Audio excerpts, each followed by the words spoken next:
What's good, Sal here, and today I'm bringing you guys some Destiny video. It's not going to be a long one. I'm just going to share something really quickly with you guys. In the April update, they updated basically all the current stuff that we had from before, where you could get more things in the new stuff.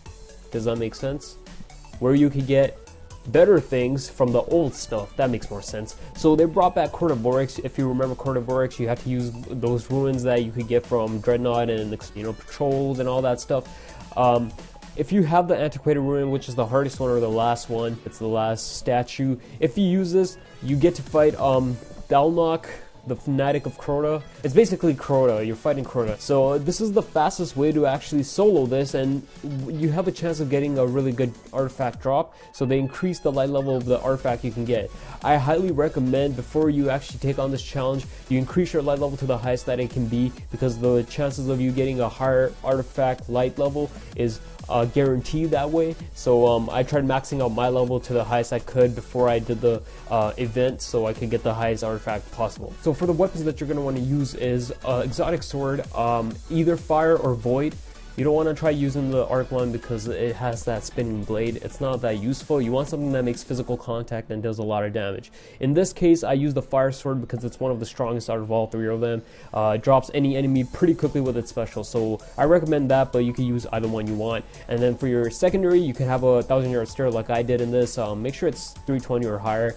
You want to do as much damage as possible to Crota. And my primary was, I was using the Chalice from the raid, the scout rifle, fully automatic one, because it shoots very slow and does a lot of damage. This is just a setup I like to use. It's more, I feel more comfortable using it. So all you're gonna need is that. So if your antiquated ruin is charged up, place it on the third platform and get ready to do the event. So you're gonna be fighting Thalnok, the fanatic of Crota. Antiquated ruin, you're gonna rush down and stay in this confined space right under the Crota platform, right where the wizards are.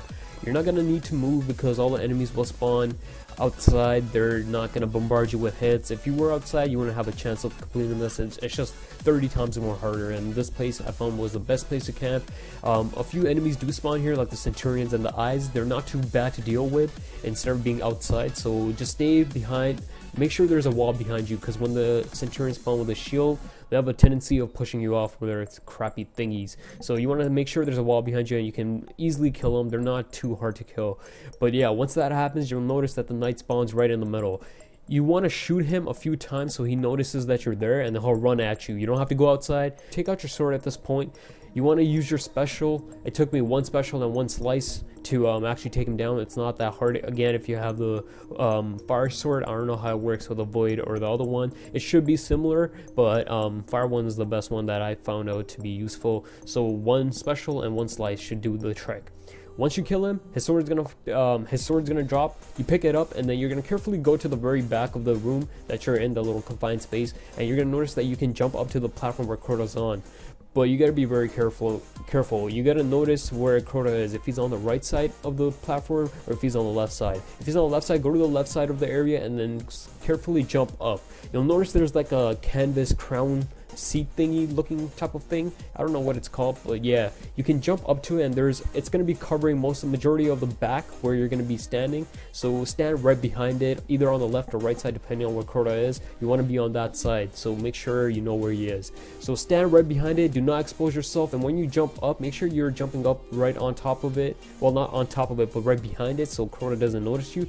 He has an issue where if he sees your full body, he will rush at you and slam his sword in. So one shot kill is just gonna waste a lot of time, and you don't have that much time with that sword. It only lasts for, I'm gonna estimate, like 30 seconds or 40 seconds. So you gotta get enough damage into Crota while you have the sword with you. You want to drop him in one try. You don't want to have to go kill the knight again. Expose yourself a little so you can shoot Crota. Stay behind it. He won't charge at you unless he sees your full body, but shoot at him. Take out your secondary weapon, your sniper rifle like I was using.